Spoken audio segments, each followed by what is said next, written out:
Ahli hukum Jimli Ashidik, Mahfud MD, hingga Yusril Iza Mahendra mengemukakan pendapat berbeda soal penggunaan hak angket untuk menyelesaikan kekisruhan pemilu 2024. Jimli yang merupakan ex-ketua Mahkamah Konstitusi merespons positif wacana penggunaan hak angket oleh DPR lantaran parlemen dinilai belum menggunakan hak tersebut pada 10 tahun terakhir pemerintahan Jokowi. Dia menyebut hak angket justru selalu digunakan setiap pemerintahan pasca Orde Baru. Masa 10 tahun terakhir gak pernah ada hak angket dipakai oleh DPR, jadi gak ada apa-apa ini, bagus-bagus aja, ujar mantan Ketua Mahkamah Konstitusi Jimli Ashidik. Namun demikian, Jimli menilai hasil penyelidikan hak angket DPR bisa saja mempengaruhi hasil putusan MK, kendati proses keduanya berbeda. Jadi bahan-bahan yang muncul di angket bisa saja muncul di sini MK juga. Cuma nanti independensi pengadilan gak bisa ditekan DPR. Ini adalah cabang kekuasaan yang merdeka, ujar mantan Ketua Mahkamah Konstitusi Jimli Ashidik.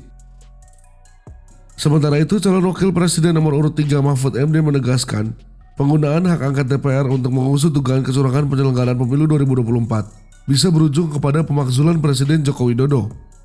Mantan Menko Polhukam itu menjelaskan, jika hak angket pemilu berjalan, maka nantinya nasib Jokowi bergantung kepada temuan di lapangan. Meski Jokowi sudah lengser, tetapi hak angket tetap bisa berjalan. Menurutnya, Jokowi tetap bisa diminta pertanggungjawaban, meski sudah tak menjabat sebagai orang nomor 1 di Indonesia. Salah satu contohnya soal kebijakan anggaran bantuan sosial.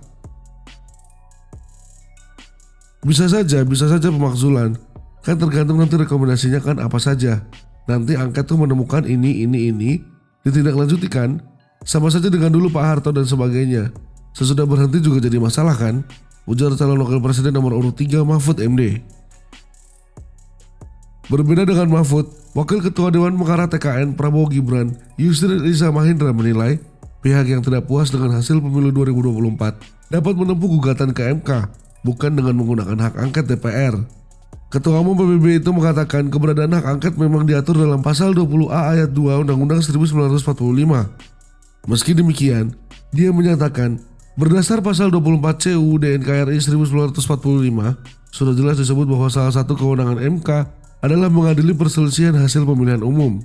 Hal itu dimaksudkan agar perselisihan segera berakhir dan tidak menimbulkan kevakuman kekuasaan jika pelantikan presiden baru tertunda karena perselisihan yang terus berlanjut. Apakah hak angket dapat digunakan untuk menyelidiki dugaan kecurangan dalam pemilu, dalam hal ini Pilpres, oleh pihak yang kalah? Pada hemat saya tidak, karena UUD 1945 telah memberikan pengaturan khusus terhadap perselisihan hasil pemilu yang harus diselesaikan melalui MK, ujar Wakil Ketua Dewan Pengarah TKN Prabowo Gibran, Yusril Iza Mahendra.